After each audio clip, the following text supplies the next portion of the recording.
مرحبا بكم في واحدة من عجائب الدنيا السبعة اللي هي بيترا. البيترا ماهيش مجرد مدينة قديمة، هي شهادة حية لعبقرية الإنسان القديم، وهي عبارة على رحلة عبر الزمن. فرعون خبى الكنوز نتاعو وفك الجرة اللي فوق الخزنة.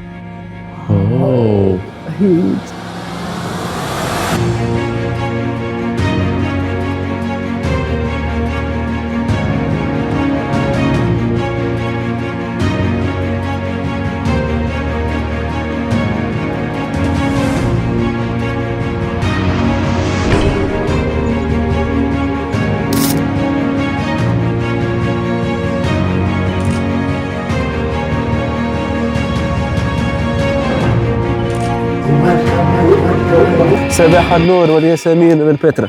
نحن توا وصلنا لبيترا. ملا فيو ملا جو.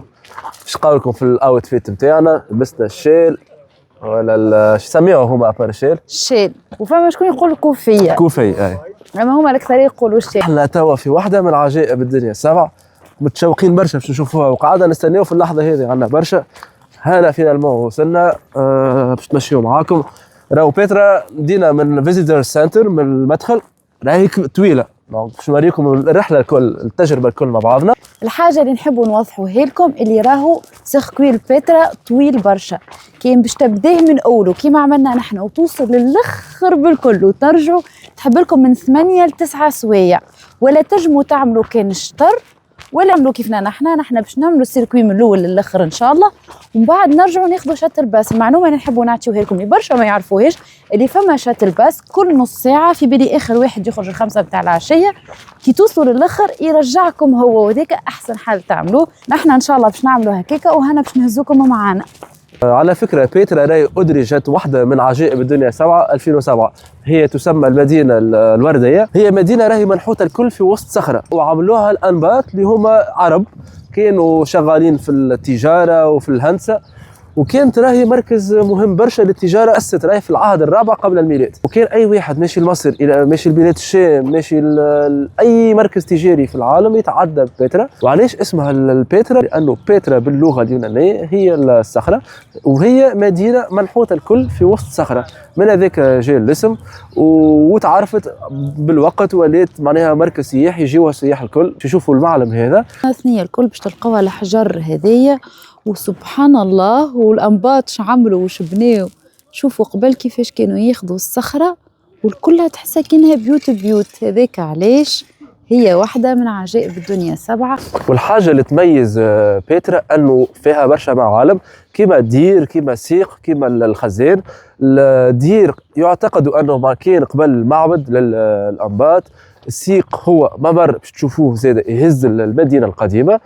والحاجة العبقرية اللي كانت عند الأنباط كي نحتوا المدينة هذه أنه كان يخزنوا الماء فيها، مالغري رغم أنه كانت منطقة صحراوية، أنهم تمكنوا من جمع المياه الكل وهزوهم في قنوات منحوتة ومعمولة في الصخور.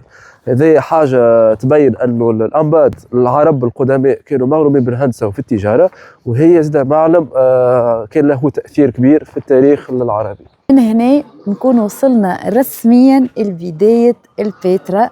ديجا ملي تشوفوا الحجر هذا تعرف لي انت وصلت. وعلى فكرة المعلومة اللي نحب نقولها لكم اللي راهي مش الخزنة من عجائب الدنيا السبعة. برشا كي يوصلوا للخزنة في بالهم وصلوا وكملوا سيركوي نتاعهم، وهذيك اللي من عجائب الدنيا السبعة. نحب نقول لكم لا، البيترا اللي فيها الخزنة والسيق وتنهزوكم معنا البلايص باش نمشيو لهم الكل، هما اللي واحدة من عجائب الدنيا السبعة. وحاجة أخرى راهو فيها أكثر من 800 معلم أثري، يعني مش كان السيق والمخزن.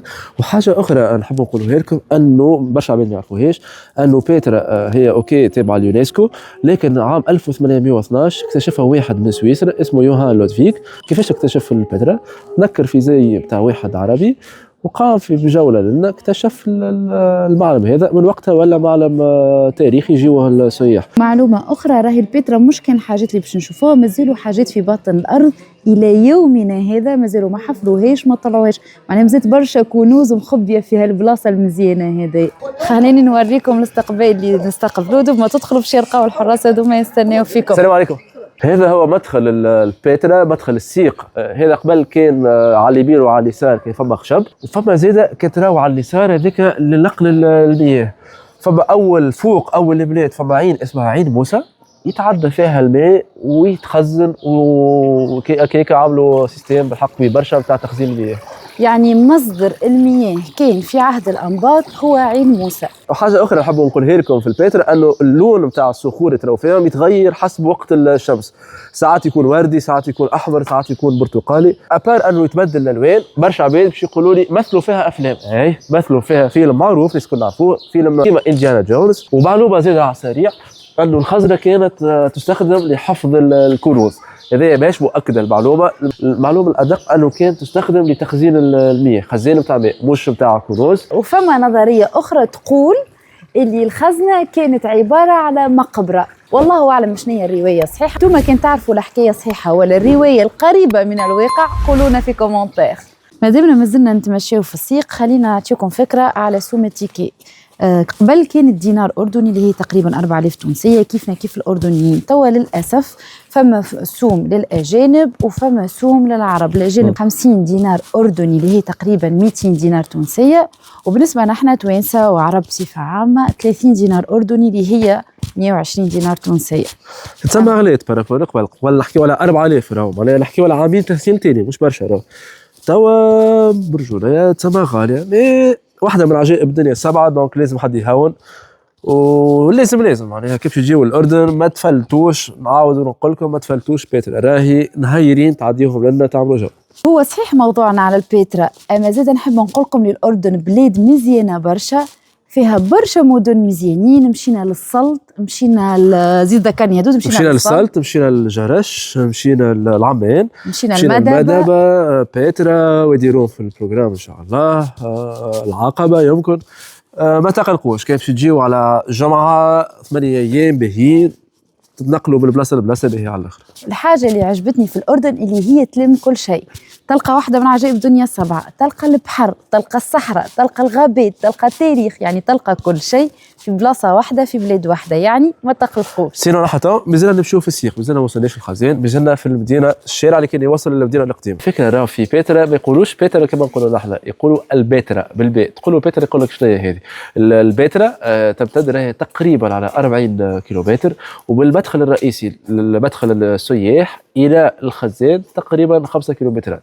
ديما نقولوا تقريبا باش تمشيو معناها على ساقيكم، باش تمشيو برشا برشا برشا. والعبيد اللي ما تنجمش تتمشى، وانا الحقيقه ننصحكم تمشيو، تنجموا تاخذوا كراهه بالجولف هذوما اللي يوصلوكم للخزنه.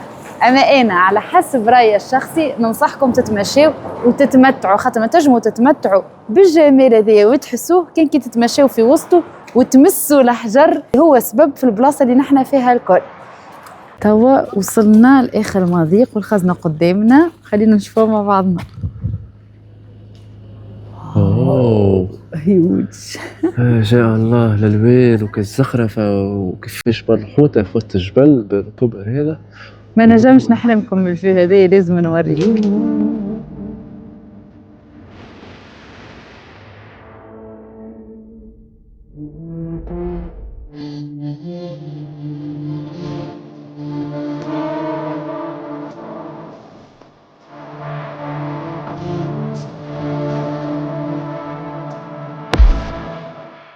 نجربوا نركبوا في الجمل. يلا باترا ورانا. بسم الله بسم الله عليك، بسم الله بسم الله بسم الله بسم الله بسم الله. الحمد لله. اوه لا فيو بصراحه.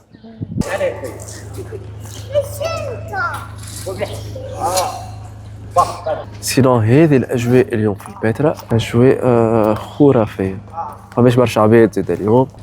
شيء يعمل كيف طقس ربيعي. كيفاش الانباط بناو الخزنه هذه، كيفاش نحتوها في الحجر، حتى الاركيتكتور راهو ماهيش سهله جبنا. كيفاش العلم، كيفاش عرفوا في الوقت هذاك. ما فما برشا معلومات، اما ما فما حتى شيء مؤكد. واحده من المعلومات اللي يقولوا اللي الجره ذيك مليانه بالذهب، اما انا نتصورها اعتقادات ما نتصورهاش معبيه الحقيقه. سينو حابين نعطيكم معلومه اخرى برشا عباد ما يعرفوهاش. الراو العباد ديما تتصور من الفيو بوينت اللي الفوق هذيك. نحب نقول لكم تطلعوا لها من هنا على يمين الخزنه، اما راهو السوم نتاعها ماهوش تابع سوم التذكره. سومها ب10 دينار اردني، يعني تقريبا 40 دينار اردني للشخص. باش تطلعوا وتتصوروا من الفيو بوينت هذاك. سينو تو باش نكملوا كملنا من الخزنه بالحق حاجه مزيانه برشا، باش نكملوا نمشيو باش نتعديو للدير المعبد، وفما معالم اثريه اخرى، معالم نجموا نشوفوهم. ونحب نقول لكم اللي فما 800 درجه يستناو فينا كما قلنا لكم من اول الفيديو. برشا عباد يوصلوا للخزنه ويرجعوا راهو مازالت البيترا ما وفاتش. على يمين الخزنه باش تلقاو ثنيه تهزكم للدير تستنى فينا. قداش من درجه؟ 800 درجه. سينو يا جماعه يجيو بكري برشا، راهو كل ما تجيو بكري كل ما تلقاو راحتكم، تعملوا تيورات باهيين، تاخذوا فكره باهيه. نوريكم الزي نتاع الامن البدوي. شوف ما احلاه ما شاء الله اللي عملنا تصور معاه، وقداشكم شعب ما احلاكم والله ياخذ بخاطركم. شكرا يعطيك الصحه، شكرا شرفنا بعرفتك، شكرا حبيبي. محلاها ثنية ما كمش باش تقلقوا، على خاطر كل بلاصة أزين من اللي قبلها وكل بلاصة مختلفة على اللي قبلها. هذا الكل وراهي تأثرت بالزلازل، خاطر فهم برشا زلازل صاروا وبرشا معالم تهدمت، أما كمان مازالت محافظة على نسبة كبيرة والجمال. سينو نحنا نتمشيو وتعرفنا على صديقنا فلسطيني بالتحديد من القدس، قعدنا نحكيو على فلسطين، إن شاء الله ربي ينصر فلسطين وربي عليهم على من يعاديهم. هذه شارع المدرجات والواجهات، الصخرة فيها كي تشوفوا كيما المدرجات. هذا المسرح الرئيسي اللي موجود في البيترا. قال لك من المحتمل أنه المسرح هذا يعود للقرن الأول ميلادي. كما تراو فيها باحة عرض على شكل نصف دائري ومدرج على شكل حدوة حصان مخصص للجلوس. الحاجة المميزة في المدرج هذا أنه كي تراو المدرج ما بقوش في صخرة واحدة بركة، قلب واحد معناها. نقربوا أكثر باش نوريكم التفاصيل كيفاش هي حجرة واحدة نحتيل منها الدروج الكل. كما قلنا لكم مش مبني حجرة حجرة، حجرة واحدة تكون الشكل متاع الدروج الكل. الحاجة اللي بهتتني أنه كي نحكيو في العصر الأول قبل الميلاد وفي العصور هذيك القديمة والقديمة جدا، كيفاش ينحتوا على الصخرة بلا أدوات، كيفاش كانت المعدات اللي عندهم باش ينجموا يعملوا الحاجة المزيانة هذه. باش تلقاو زيدا برشا حوانت في وسط الحجر يبيعوا الكحل، خاطر الكحل البدوي معروف برشا في الأردن، زين برشا زين برشا. فكرة راهو يستعملوه نساء ورجال، ماهمش كان نساء لهنا حتى الرجال يكحلوه على خاطر يحبوا بعينيهم من الطبعة والتراب، خاطرنا نحن بلاصة نسبيا فيها الرمل دونك تحمي العين وفيها منافع للعين. الحجر اللون نتاعو عمري ما ليت لون حجر كيما اللون نتاع الحجر الموجود في البيترا، والحاجة اللي تميزه اللي راهو لونه متغير، ساعات يبدا وردي ساعات اورانجي، وفي نفس الوقت فما تدرج نتاع الوان فيه. ان شاء الله تكون واضحه الصوره. الحاجات اللي عجبتنا برشا في الاردن الامن والامان. الامن مستتب. بعدين من الخزنه ماشيين للدير، راوني نحن في وسط البيترا، الا انه البوليسيه ماشيين جايين، كل ما انت تمشي كل ما فما بوليسيه يمشيوا ويجيوا. الحقيقه الاردن يا أردن يا أهل الأردن. ونحن في ثنية ماشيين للدير، مازلنا ما وصلناش للدير، أما عرضنا تفرع أكيد باش نطلعوا نشوفوه، نلقاو التحفة الفنية هذه اللي هي عبارة على المحكمة في عهد الأنباط، وعلى اليسار نلقاو المقابر. وهاكم تنساوش تلبسوا حاجة مرتاحة وجيبوا ماء معاكم، وكان تعرفوا روحكم باش تاخذوا وقتكم وتجوعوا كيف جيبوا سناكس معاكم، خاطر باش تلقاو قهاوي جو تاي ما تلقاوش ماكله بنينه. شوفوا الفيو بدات تظهر شويه، بالرغم مازلنا في الدرجات الاولانيين رانا، اما بدينا نشوفوا في البيترا من الفوق. ومن القمه هذه بين العلم الاردني يرفرف نجموا نشوفوا الدير، هو معبد وهو زاد خزان اكبر في الخزان نتاع بيترا الرئيسي. وانا نحب نوريكم تفاصيل الحجر، شوفوا الحجر تدرج الالوان اللي فيه سبحان الله. هذا الطريق الرئيسي نلقاو الدروج هذيك، طلعنا للمعبد الملكي القديم. كان معبد كامل اما بتاثيرات الزلازل تهدم، وهذا شقعد منه. سينو نحن هذه ثنيتنا مازلنا باش نكملوا، مازلنا لتوا رانا ما وصلناش. قلنا لكم البوليسيه متواجدين في البلايص الكل على ساقيهم بالاحصان، وفما حتى كراهه بوليسيه. وتوا وصلنا قدام قصر البنت اللي هو ورانا، اللي فما اسطوره محليه تقول اللي هو قصر بنت فرعون، اللي هو اكثر قصر عنده هيبه واقدم واهم قصر في البيترا. تقول الاسطوره المحليه اللي فرعون خبى الكنوز نتاعو، فك الجره اللي فوق الخزنه اللي شفناها في اول الفيديو، وقال اي مهندس ينجم يوصل المال للقصر نوعدو نعرس له بنتي ونعطيه الكنز اللي في الجره هذيك. بيان سور هذه اسطوره محليه والله هو اعلم. المهم اللي هذا اهم واقدم واكثر قصر عنده هيبه في البيترا، وهذه راهي مجرد بقايا القصر. كان في قديم الزمان قصر كامل، اما بفجرة الزلازل كما قلنا لكم تاثروا برشا مع عالم. حاجه اللي تاكد الاسطوره هذه اللي لقاو الباحثين والعلماء بعض المجاري المائيه اللي موصله للقصر، يعني ما يبين اللي هما كانت فما محاولات باش يعديوا الماء للقصر. وعلى خاطرنا في صحراء كما تشوفوا الجو معناها ما فماش ماء وكل شيء، المصدر الوحيد اللي كان للمياه اللي هو وادي موسى اللي هو ماهوش بعيد علينا، كان هو المصدر الوحيد للمياه وقت اللي كانوا الانباط موجودين في المكان هذايا. معلومة فما 3 طرق باش توصلوا للدير. الطريقة الأولى تاخذوا تاكسي يهبطكم من الفوق. الطريقة الثانية باش تلقاو برشا اللي عندهم الحمار يقول لك البغلة نطلعوكم الدرجات. والطريقة الثالثة اللي فضلنا نحن نعملوها نحن باش نتمشيو على ساقينا. البغلة تقريبا حب يجي يحكي معايا، حبتنا نطلعوا على ساقينا، قال لي على السوم تقريبا 8 دينارات من المعبد نتاع بنت فرعون حتى للدير، حكيت 800 درجة. باش يطلعك الدرجات، هما صحيح صعاب اما خلينا نستمتعوا. شوفوا المنظر اللي نحن قاعدين نستمتعوا به. و8 دينارات أردنية ما وضحتش، يعني تقريبا 32 دينار تونسية. هو سعر يتسمى عادي الحقيقة، اما نحن نحبوا نستمتعوا. واو توا وصلنا لأول درجة باش نطلعوا للدير المونستري، تقريبا فما 800 درجة، يعني استنى فينا كارديو هايل. وفي طريق الدير باش نلقاو ديوان الأسد، وتسمى ديوان الأسد نسبة للزوز سيودة المايلين في المدخل نتاعو. هذه التصويرة تاع ديوان الأسد.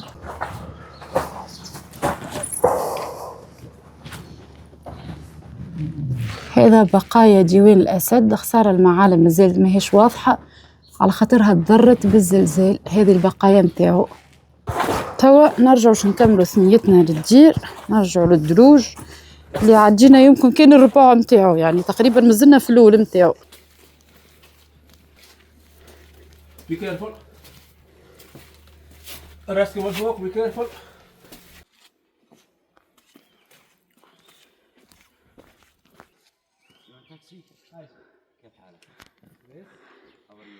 اكثر حاجه ضحكتني اللي انتم باش تلقاو هكايا البين باختو ويقول لك تحب تاكسي. هذا التاكسي تاعهم لهنا. جزاك الله خيرا، شكرا. ضيفة هدود على كاستي. صراحة يعطيها الصحة. وعليه ميرامية. ميرامية، هاي 100 شي بدو بالميرامية.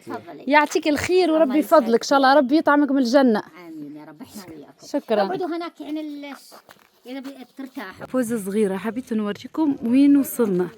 شفتوه هذا، نحاول نزوميكم شنو هذاك وين صورنا لكم المحكمة. بالأمانة راهي تعب، الحق تعب. السلام عليكم. الله وبركاته. عجبوني يقول لك تاكسي. تاكسي البدوية هذه قال لك فيه اير كونديشنر. هذا كاستي رقم كي نقول لكم 4 5 ما شاء الله عليهم وعلى الكرم نتاعهم. طول ما انت طالعه على الكرسي هو يجيب لك في التاي. يعطيك الصحة انا زاده. شكرا يعطيك الصحة. Have a break, have a Kit Kat. كيت كات يعطيهم الصحة والله. وراهو التاي فيه بنا مش نورمال. Tea will make it in the fire, you know. فوالا قال لك تاي بدو. اي طيب بالحطب. بالحطب بالبلوط والعرعر. بلوت ولا الشاي. وبريق الشاي الاسمر. بسم الله ما شاء الله. يعني بسم الله ما شاء الله. البدوي الأصيل. يعطيكم ألف صحة والله أهل كرم. والله أهل كرم. والله شكرا. بجيبكم أكثر من هيك. ربي يعزك وربي يفضلكم ويخب خاطركم. ما شاء الله. ما أحلاهم صحيباتنا جدد يوصلوا فينا. أحلاهم. يرحبوا، شفت تسيب العباد يرحبوا بهم. نحب نقول لكم اللي نحن رانا مازلنا ما وصلناش. شوفوا نحن وين وصلنا. تعبنا، طلعت الحقيقه تعب ماهيش سهله. هذا ورانا كنشوف قداش من واحد عطانا تي وقداش من بوز عملناهم. ما احلاهم. وعلى فكره راهم بلاش خاطر جينيرالمون في الاماكن السياحيه يتصرفوا معكم بالكرم هذاك، اما بعديك يحبوا مقابل. وما تنساوش اللايك والسبسكرايب ونقول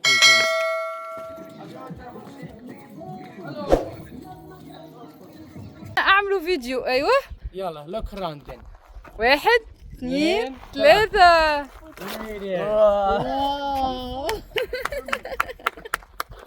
وصلنا. هذا هو الدير. هذا المونستري. شو فرق؟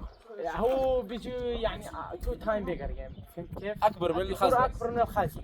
هو لسه تحت. هذا الدير. هذا اعلى جبل في البحر.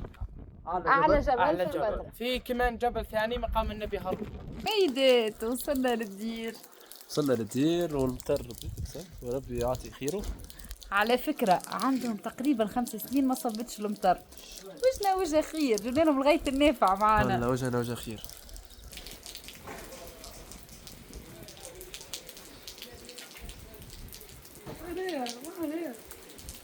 ذكرتني في كراميلو في فواياج تايلاند برازيل. كراميلو في الامازون.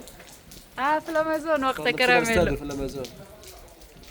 قابل الدير محلاه الفيو. الفرق ما بينه وبين الخزنة الكبر، الدير أكبر برشا من الخزنة. وعلى فكرة تجموا تطلعوا من غادي فما دروج تطلعوا الفوق باش تشوفوا من الفوق. أما الحقيقة أنا لابسة روبة دونك ما نجموش نطلعوا. اللي يحب يطلع ينجم في تقريبا الزابل. 10 دقائق باش عساكر. أما ثنية ماهيش سهلة، أصعب شوية وفيها شوية تسلق.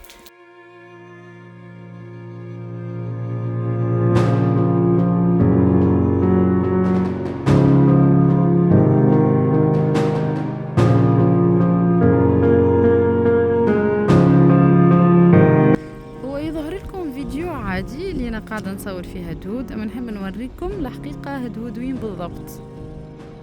فوالا هدهود حب يطلع الفوق بالكل باش يشوف اش فما. انا الحقيقه تعبت دوك ما طلعتش اني لهنا. طلع تبارك الله. زين يحب يزيد يقدم. وين تحب تزيد تطلع يا هدهود؟ وين وهدهود وين؟